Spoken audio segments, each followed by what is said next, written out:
Buenas tardes, soy la doctora Castro Barba y en esta charla vamos a tratar el tema de screening o tamizaje en mujeres de alto riesgo, con un apartado especial acerca de los protocolos abreviados. La resonancia magnética es una técnica con mayor sensibilidad que la mamografía para detectar el cáncer de mama. Sin embargo, como método de screening, su uso está limitado a pacientes de alto riesgo. Esto se debe en parte a su costo alto, su especificidad intermedia, ya que no existe evidencia suficiente de su efectividad en poblaciones de riesgo intermedio. A pesar de esto, su uso como método de screening se ha incrementado en la práctica en los últimos 10 años. La mayoría de los estudios prospectivos sobre resonancia y screening fueron realizados en pacientes de alto riesgo.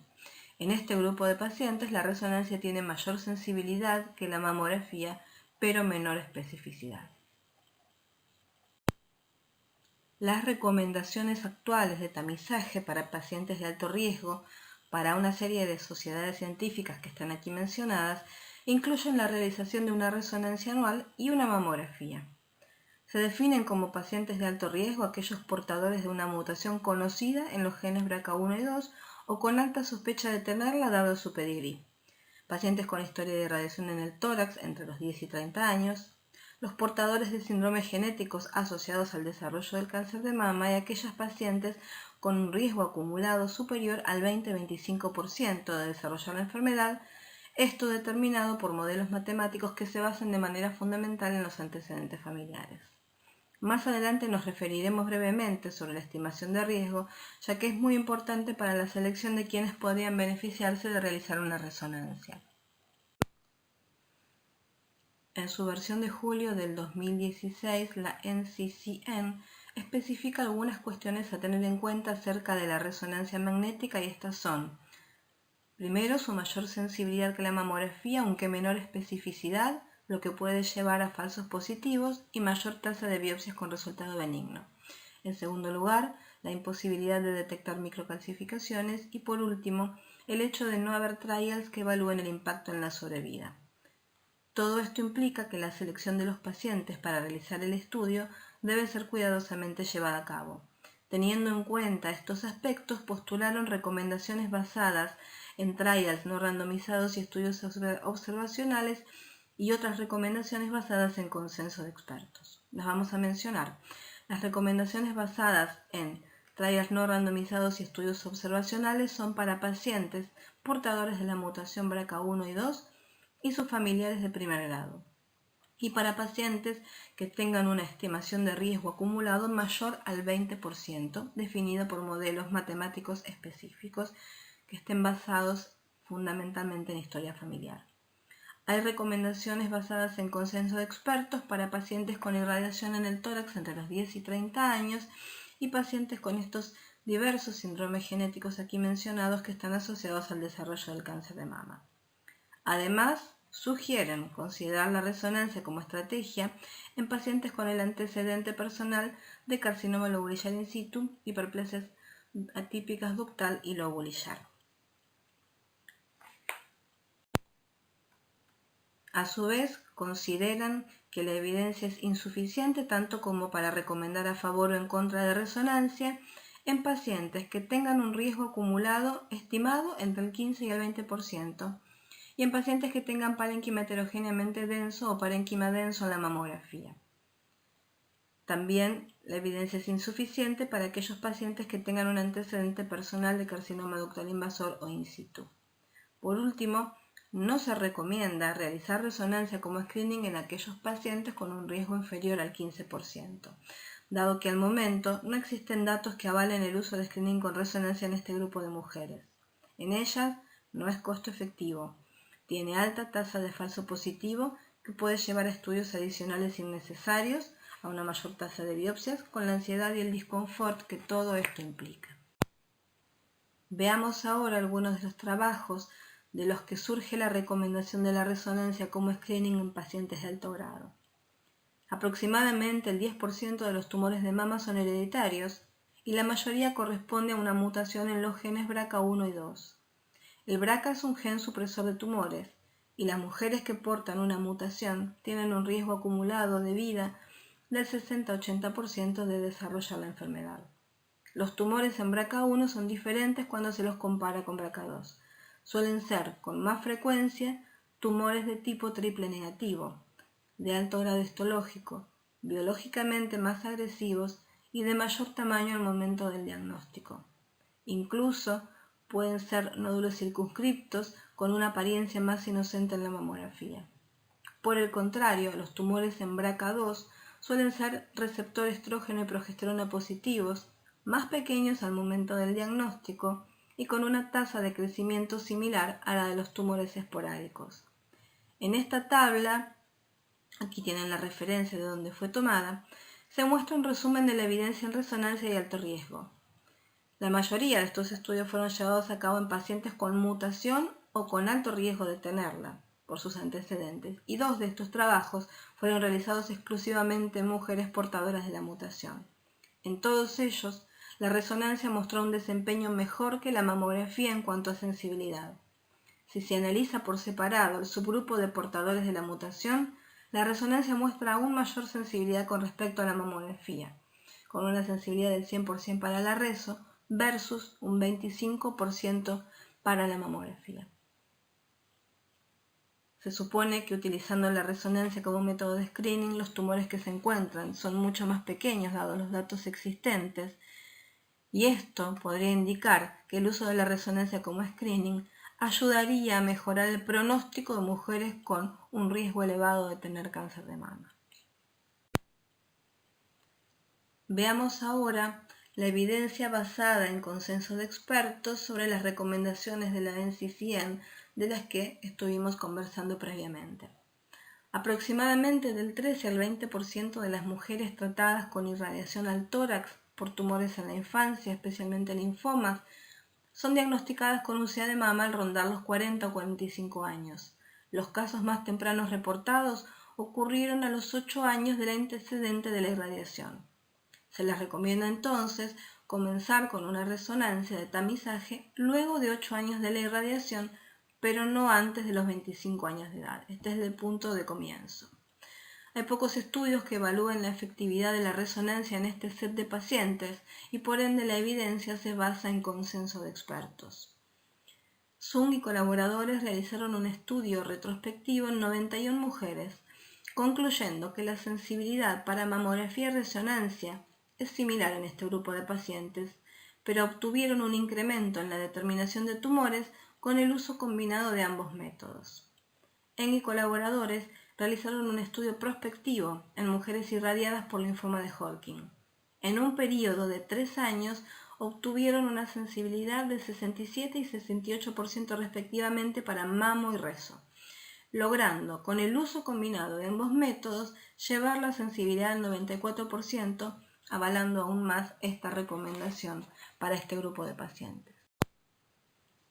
Como habrán podido notar hasta ahora, hemos mencionado el riesgo acumulado y la estimación de este riesgo muchas veces para definir quiénes son candidatas a resonancia.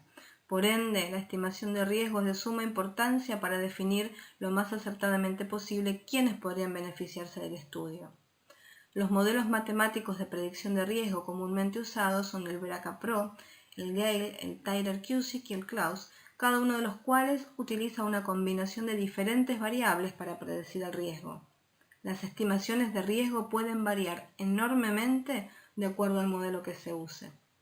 Berg y colaboradores recomendaron en un artículo de revisión no utilizar el modelo de Gale para la selección de qué pacientes debían realizar una resonancia, debido a que no tiene en cuenta factores como el antecedente de CA de mama en familiares de segundo grado ni la edad de diagnóstico en los familiares de primer grado.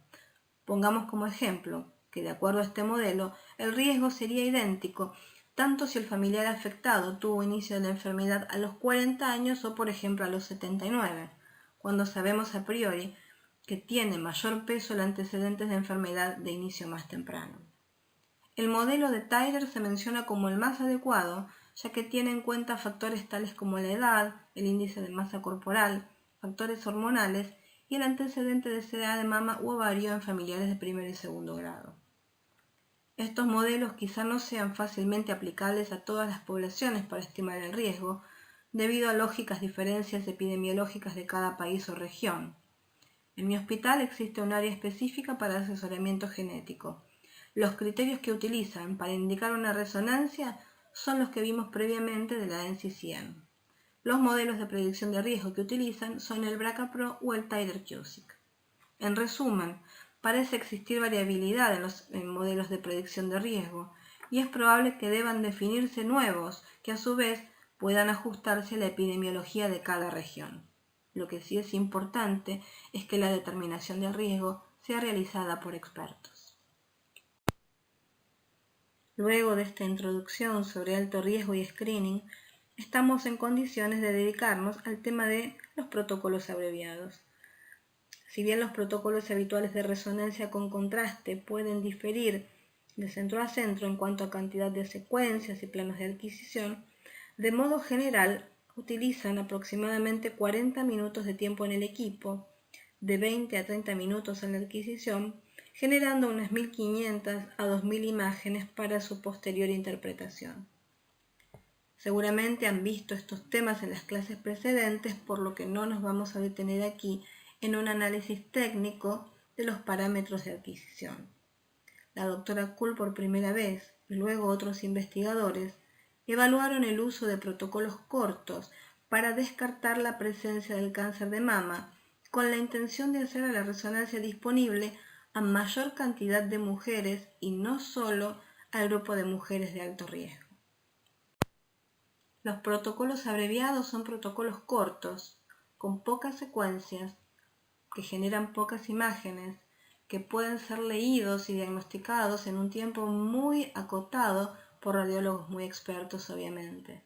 Disminuir el tiempo de permanencia de la paciente en la sala de estudio, hacer más tolerable el procedimiento y disminuir costos mientras se mantiene la eficacia del método son objetivos muy promisorios.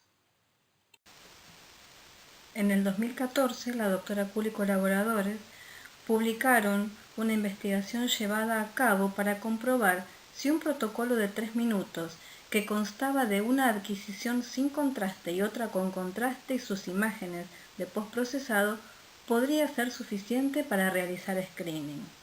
Evaluaron 606 resonancias magnéticas de 443 mujeres con riesgo leve a moderado, que tenían mamografías normales y ecografías normales en los casos de tejido heterogéneamente denso o denso. Radiólogos muy entrenados evaluaron las imágenes. Llegaron a la conclusión de que un estudio con un tiempo de adquisición total de 3 minutos y la lectura de las imágenes MIP por un radiólogo experto en aproximadamente 3 segundos eran suficientes para excluir la presencia de un cáncer con un valor predictivo negativo de un 99.8%, y que la certeza diagnóstica del protocolo corto y del protocolo diagnóstico completo eran equivalentes. Veamos en qué consistió el protocolo abreviado y cómo se leyeron las imágenes en el estudio. Se realizó una secuencia T1 en gradiente de eco antes e inmediatamente luego de la inyección de contraste. Se realizó sustracción para generar un conjunto de imágenes post-contraste de la primera sustracción y a esto se le denominó FAST. Estas imágenes fueron luego fusionadas para crear una única imagen MIP. Hasta aquí el protocolo abreviado. Luego se continuó, por supuesto, con las restantes fases de la secuencia dinámica y algunas secuencias en T1 y en T2. ¿Cómo fueron leídas las imágenes del protocolo abreviado? Se leyeron de manera estandarizada. Primero el MIP, en búsqueda de alguna zona de realce significativa, más allá del realce parenquimatoso de base. Esto fue consignado y se registró el tiempo de lectura.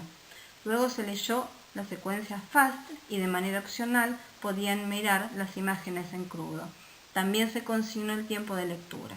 No se consignó el tiempo de lectura del protocolo completo, que por supuesto leyeron luego el protocolo diagnóstico completo. Y veamos ahora qué resultados obtuvieron. Bueno, el tiempo de adquisición para el protocolo abreviado para ellos fue de 184 segundos versus el tiempo de adquisición del protocolo completo que fue de 1024 segundos. El tiempo promedio de lectura de la imagen MIP, esta en la que se les pedía consignar si existía o no un área de realce significativa por encima del realce parenquimatoso de base fue de 2.8 segundos en promedio, y el tiempo promedio de lectura de la totalidad de imágenes que componen el protocolo abreviado fue de 28 segundos. El tiempo de lectura del protocolo diagnóstico completo no fue medido.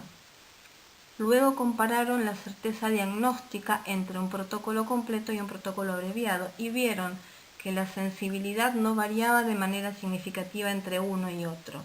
También vieron que los valores predictivos negativos eran altos para ambos tipos de protocolo. Y también vieron que no había una diferencia significativa en especificidad o en valor predictivo positivo para ambos protocolos. Por lo cual vieron que no había diferencias significativas en la eficacia diagnóstica de ambos protocolos, pero sí había diferencias muy significativas en el tiempo de adquisición de las imágenes y en el tiempo de lectura de las imágenes.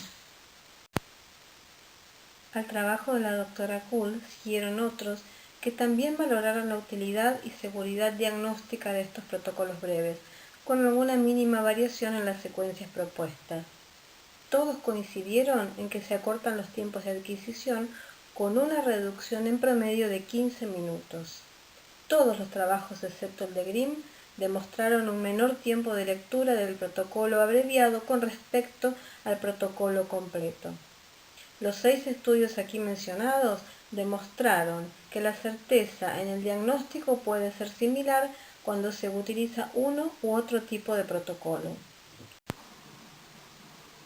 Sabemos que la resonancia es el método con mayor sensibilidad para detectar el cáncer de mama. Es técnicamente complejo, económicamente costoso, demanda tiempo y no está disponible en todas las ciudades, como tampoco lo están los sistemas de biopsia. Actualmente tiene una serie de indicaciones validadas en la literatura, entre las que se encuentra el screening para pacientes de alto riesgo. Las restantes indicaciones se dan en contextos de diagnóstico. Aquí vimos un resumen de evidencia reciente que indica que la técnica podría usarse en screening para un grupo más amplio de pacientes. Una serie de estudios llevados a cabo por investigadores en centros de alta complejidad, con radiólogos muy entrenados y un volumen alto de lectura de estudios, demuestra que pueden obtenerse niveles de sensibilidad similares a los protocolos convencionales usando menor tiempo y cantidad de secuencia. Se intentan asimilar estos protocolos a los altamente estandarizados y a la uniformidad técnica que tiene la mamografía de screening con un tiempo de interpretación más breve. Comienza a surgir la idea de la resonancia como un método complementario al screening, al igual que la tomosíntesis y la ecografía. ¿Podría ser factible que la resonancia fuese en un futuro el método de screening en cáncer de mama? Y entonces las mujeres acudiesen a realizar una resonancia breve que por su alto valor predictivo negativo podía descartar tumores en minutos, dejando los protocolos diagnósticos para aquellos casos en que se necesitara una evaluación completa con información no solo morfológica sino cinética.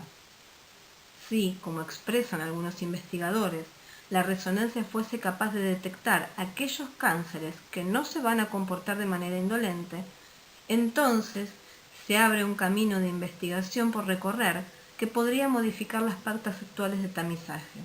El screening en mama ha sido y es un tema de mucho debate y controversia. Será necesario un largo recorrido entonces.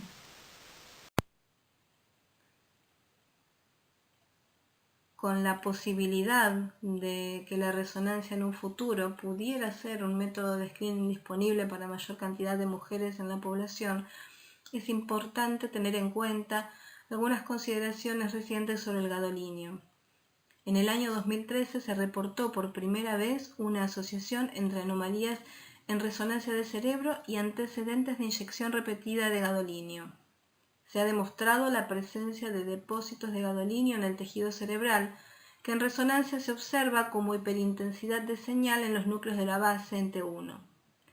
La literatura reciente confirma que estos depósitos suceden luego de la inyección repetida del contraste, a pesar de existir barrera hematoencefálica intacta y función renal normal. Al momento no es claro el significado clínico que puedan tener estos depósitos en sujetos sanos y normales. En las guías de la NCCN que ya vimos, existe un apartado con consideraciones generales sobre el screening.